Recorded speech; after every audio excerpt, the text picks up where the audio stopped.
Assalamualaikum warahmatullahi wabarakatuh. Baiklah, di sini teman-teman kita akan masuk ke sesi materinya. Untuk konsep dasar filsafat itu dibagi lagi menjadi 5 bagian. Yang pertama, pengertian filsafat. Yang kedua, objek kajian filsafat. Yang ketiga, munculnya filsafat. Yang keempat, karakteristik berpikir filsafat. Dan yang kelima, adapun dasar-dasar filsafat. Jadi sebelum kita masuk ke pengertiannya, kita harus tahu apa itu filsafat, teman-teman. Jangan sampai di skip ya. Baiklah, untuk yang pertama, pengertian filsafat. Filsafat berasal dari kata Yunani, yakni filosofia. Philo yang berarti cinta, sophia atau sophos yang berarti kebijaksanaan, pengetahuan dan hikmah, sehingga dapat diartikan sebagai sejumlah gagasan yang penuh dengan kebijaksanaan, pengetahuan dan hikmah.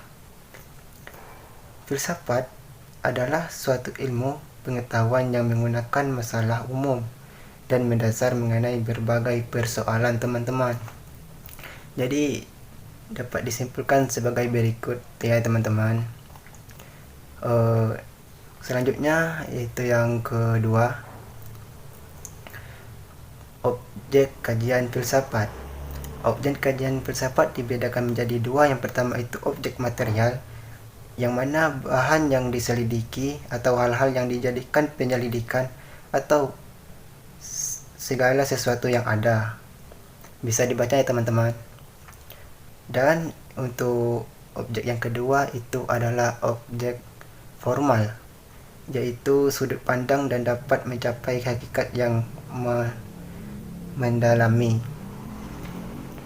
ya. Objek formal adalah metode untuk memahami objek material. Jadi dua ini itu bersangkutan ya.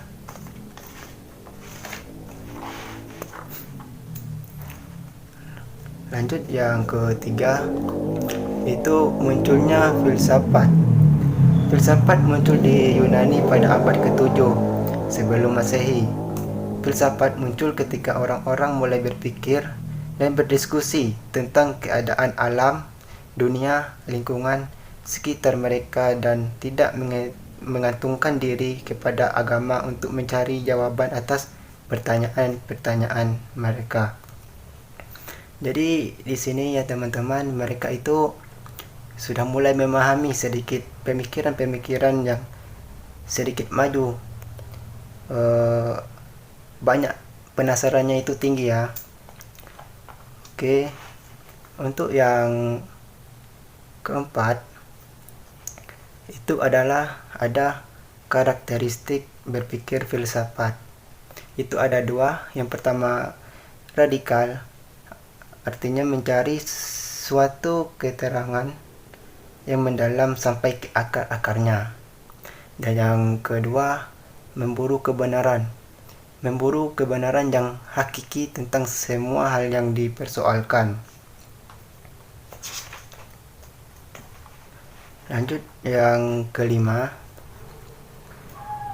Yang kelima itu adalah adapun dasar-dasar filsafat, yaitu ada dua.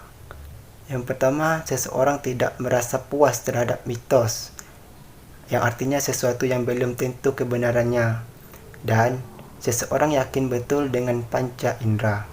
Di sini saya sedikit menambahkan, kenapa kita harus memahami, karena alasan itu adalah filsafat dari berpikir, rasa ingin tahu yang rasa kagum. Terima kasih.